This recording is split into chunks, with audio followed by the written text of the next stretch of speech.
I had a cultural shock. I'm in an elevator, and this older Colombian gentleman looks at me in the elevator. Now, where I'm renting is a high-rise condo off the coast of the Atlantic Ocean. It's equivalent to staying in like an upscale place in Manhattan or Tribeca, right? So he looks at me, this chocolate man, I'm black American. He's like a mulatto, Colombian. And he looks at me and he speaks to me in Spanish, because I guess he's trying to see if I'm Spanish. But then when my Spanish was horrible. And this is why Colombia is absolutely amazing and best on my list. And as you guys know, I live in Colombia. For number one, the culture. And I'm saying they stick to the culture. They don't sway away from the culture. From them watching football, from them just pretty much getting together. It's a family atmosphere here. I mean, I actually like the food. Are there other places which have great food? Yes, but I actually like it. I mean, yes, it's not the most lavish place in the world, but I don't need that. I've done been to all the lavish places. I wanted a place that really feels like home. I love the fact that I don't ever think about, like, money at all. Because even in the States, I mean, I'm wealthy. I still think about, goddamn, how much I'm paying. And is it even worth it? So my whole thing is find that place that feels like home for you. I had 2 places on my list. That was either going to be Thailand or here. I might do Africa too.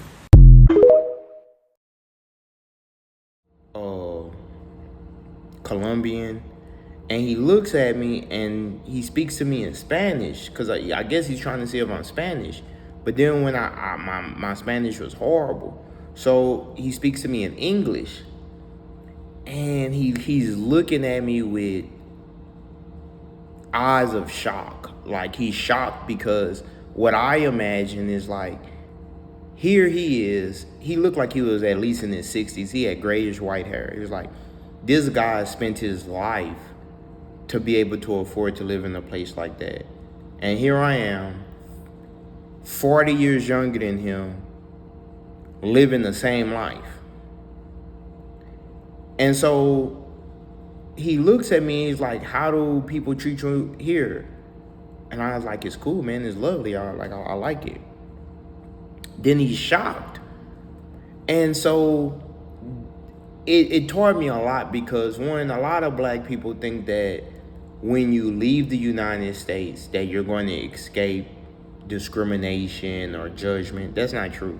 You're going to be, if you're a black American, you're going to be judged no matter where you go. Even if you're not a black American, you're going to be judged. But it also taught me that when you travel, you're going to experience culture shock. Warning to Americans, do not come to the Philippines if you are not prepared to not leave. Because when you come here, you are not going to want to leave. Now, I didn't come here with the intention of leaving. I came here with the intention of traveling all over Southeast Asia. But the Philippines is so amazing that kind of messed my plans up, because now I don't even really want to travel anywhere else. I just want to stay here for a while. Eventually, I will travel. I'll see the islands and I'll see some other places, you know, Bali, Bangkok, Thailand, Kuala Lumpur, Malaysia, things like that. But I have a feeling I'm probably going to end up coming back here even after I do that. So yeah, don't come to the Philippines if you are not prepared to not leave, okay? Because once again, once you come here, like, not if you come for a week, you got to come for like at least a month and absorb the culture, enjoy it, and you're just not going to want to go back. It's too peaceful and it's too amazing. Let me know what you think. Favorite country that I ever been to, or the country that I've had the best experience in, would be Cuba. So let me give you a little backstory about Cuba and I. So I've been to Cuba multiple times, about 4 or 5 times. And I was online dating, and I was on a website called Latina Cupid. That's the backstory.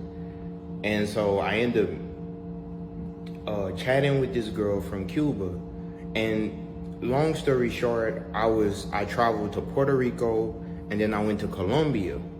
And her and I was still like pen pals, basically. And then one day she's like, hey, you're going all of these other places. How about you Very beautiful culture. Like, Cuba is a black island. I don't know if people know that. Like, Cuba is very black. Cuba is the biggest island in the Caribbean. And it's just 90 miles south of Miami, Florida.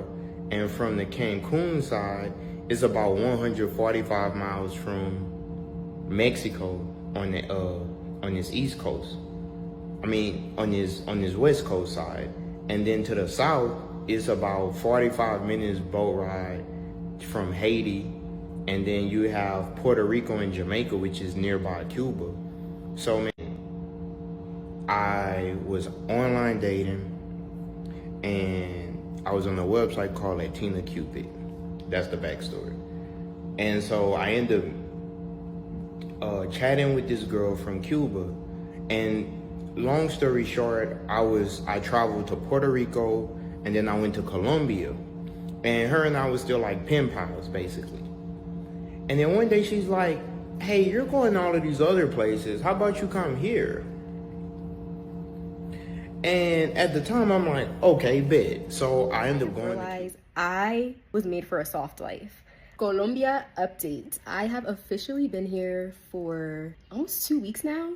Number one is just my quality of life. Oh my God, guys. I'm spending so much less money just on day-to-day things. Maybe the most I pay for Uber is $5 or $6. Maybe if it's surging, $8. And go to the grocery store here and spend 30 bucks and it will last me for the entire week.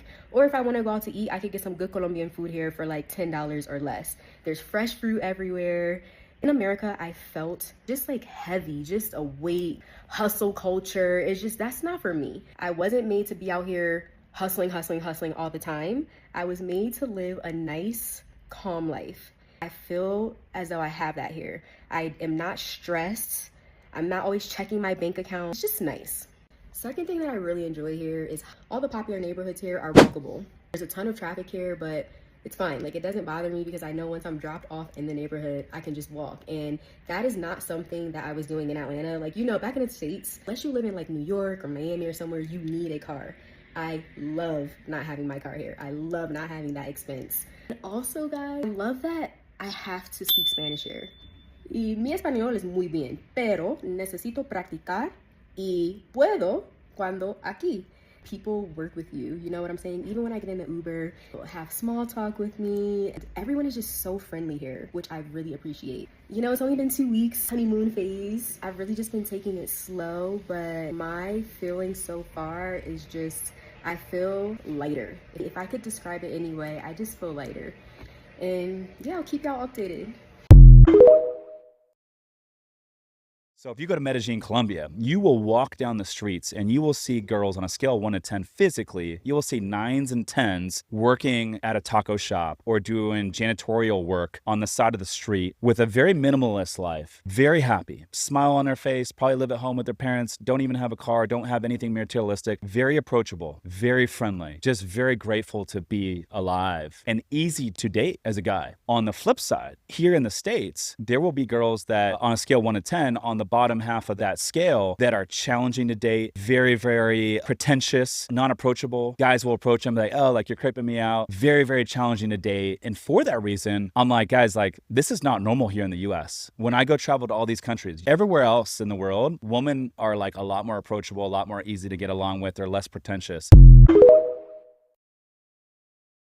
There is a huge misconception that you need money in order to leave the United States. Let me be the first to tell you that life is cheaper abroad. I'm currently in a luxury high-rise apartment in the middle of Ecuador for less than $40 a night.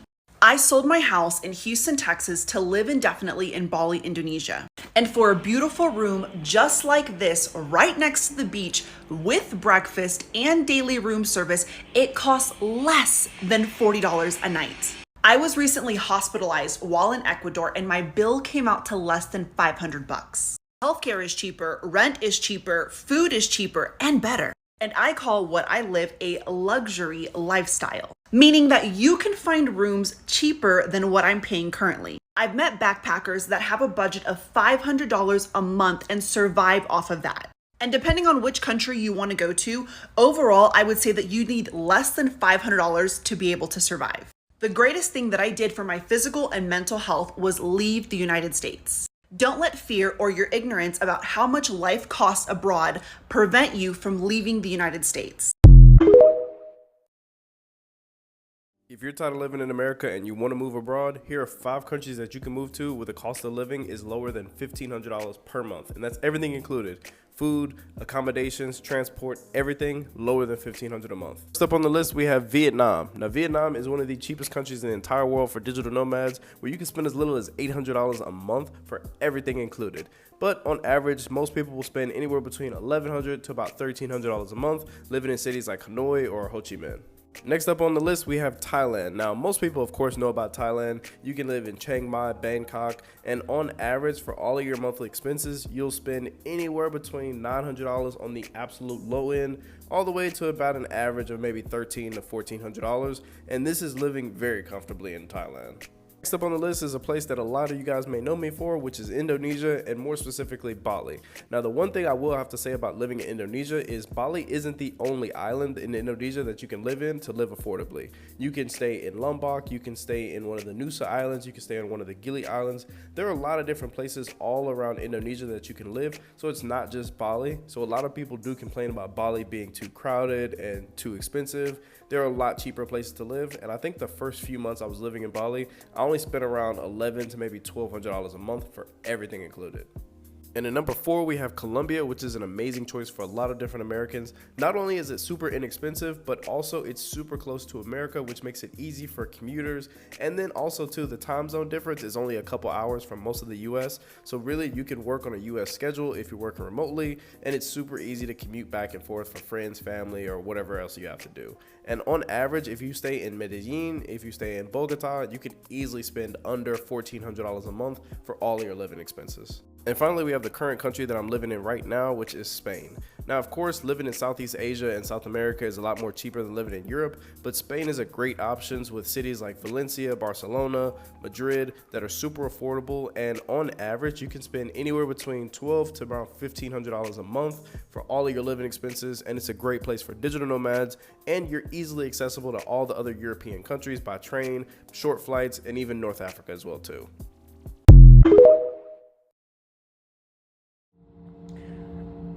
Let me give you a little backstory about Cuba and I. So I've been to Cuba multiple times, about 4 or 5 times.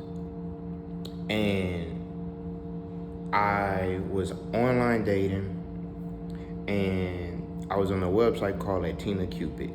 That's the backstory. And so I ended up chatting with this girl from Cuba, and long story short, I traveled to Puerto Rico, and then I went to Colombia, and her and I was still like pen pals basically. And then one day she's like, hey, you're going to all of these other places, how about you come here? And at the time I'm like, okay, bet. So I ended up going to Cuba. One of the best decisions and riskiest and craziest things I think I've ever done. But I learned how to travel to Cuba from Miami. So you go to Miami, Americans can travel to Cuba. It's a misconception that you can't. Laws have changed. But I flew in to Santiago de Cuba, and then I check in with immigration. Then they give me my luggage and my stuff, and then I meet my girl there. And so I ended up traveling from there to Guantanamo, Cuba, right? Which is like an hour drive. It would be the equivalent to like landing in Baton Rouge and driving to New Orleans, okay? Guys, I've had some of my best times in Cuba. And one thing I learned about traveling to like other places like this as an American is most Americans are not outside. It's a difference, guys, and I'm not dissing, because at least it's some exposure. I've never been on a cruise. I think I would go on a cruise, but I never did a cruise. It's a difference between being on a cruise ship and then touching a place and being in a place.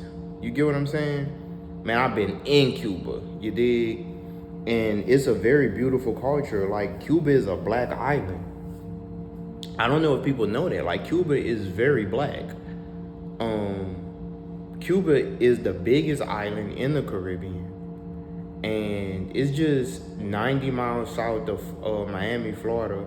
And from the Cancun side, it's about 145 miles from Mexico on this east coast. I mean, on this west coast side. And then to the south, it's about 45 minutes boat ride from Haiti. And then you have Puerto Rico and Jamaica, which is nearby Cuba. So, man, it's a very rich and cultured place, man. Like, I would tell people, if you ever get a chance to go and you know the right people, Cuba is that when you travel, you're going to experience culture shock. Because in America, in the United States, you may view yourself one way. But then when you go to another country and you're just living life, I was just living life. And he's looking at me like, what do you do? Like, how did you get here? Like, like what? Because in his country, a black person isn't supposed to be able to stay in a place like that.